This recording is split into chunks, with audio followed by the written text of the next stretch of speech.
Hello everyone, आज मैं आपको बताऊंगा कि आप एआईबी का एग्ज़ाम जो है वो कैसे क्लियर कर सकते हैं। अगर आप लॉ स्टूडेंट नहीं हैं तो ये वीडियो जो है आप स्किप कर सकते हैं। ये वीडियो जो है ओनली फॉर लॉ स्टूडेंट है।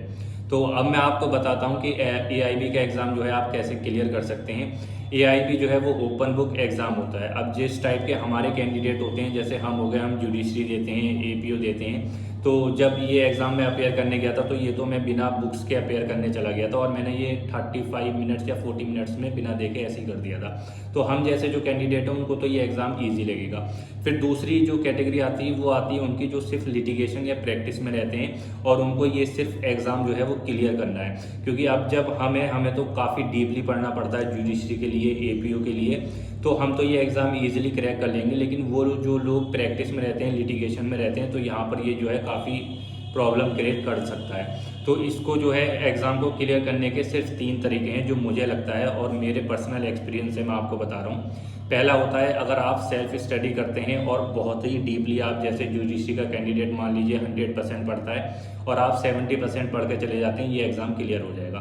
फिर दूसरी कैटेगरी आती है, आप चाहें तो कोचिंग कोई भी ज्वाइन कर सकते हैं और वो कोचिंग ज्वाइन करने से आपको क्या फ़ायदा होगा। फॉर एग्जांपल, अगर एफआईआर है, वो एफआईआर अगर आप 173 पढ़ेंगे या पहले जो 154 था, आप जब उसको पढ़ेंगे तो उसमें 1.5 पेज के बेयर एक्ट में लिखा हुआ है क्या एफआईआर होती है, किन किन सर्कमस्टांसेस में कहाँ कहाँ कैसे होगी, और फिर नहीं अगर कोई रिकॉर्ड कर रहा है पुलिस ऑफिसर, फिर वो कहाँ पर जाकर दी जाएगी।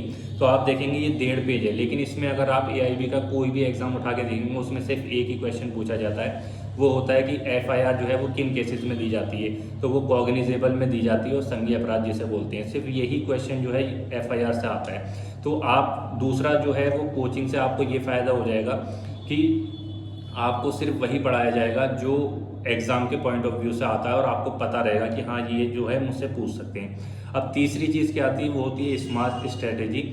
आप इतना पढ़ लीजिए या फिर किसी के थ्रू आप इतना पढ़ लीजिए कि जब वहाँ पर क्वेश्चन है तो आपको पता चले कि ये बुक में कहाँ पर दिया होगा। फॉर एग्जांपल, पुलिस कब बिना वारंट के अरेस्ट कर सकती है, वो सेक्शन 35 जो है वहाँ पर लिखा हुआ है बीएनएसएस में। तो जैसे उसमें आया कि किन किन कंडीशन में पुलिस अरेस्ट कर सकती है या नहीं कर सकती है, तो आप सीधे अरेस्ट वाले चैप्टर में जाएंगे, इंडेक्स के, वहाँ से खोलेंगे सेक्शन 35 और आंसर टिक कर देंगे। तो सिर्फ ये 3 ही तरीके हैं जिसके थ्रू जो है वो आप एग्ज़ाम क्लियर कर सकते हैं। और ये एग्ज़ाम जो है अगर आप किसी मेंटोर या फिर किसी फैकल्टी या किसी के टीचिंग के द्वारा अगर आप ये एग्ज़ाम क्लियर करते हैं तो ये काफ़ी कंपैरेटिवली इजी हो जाता है सेल्फ स्टडी के।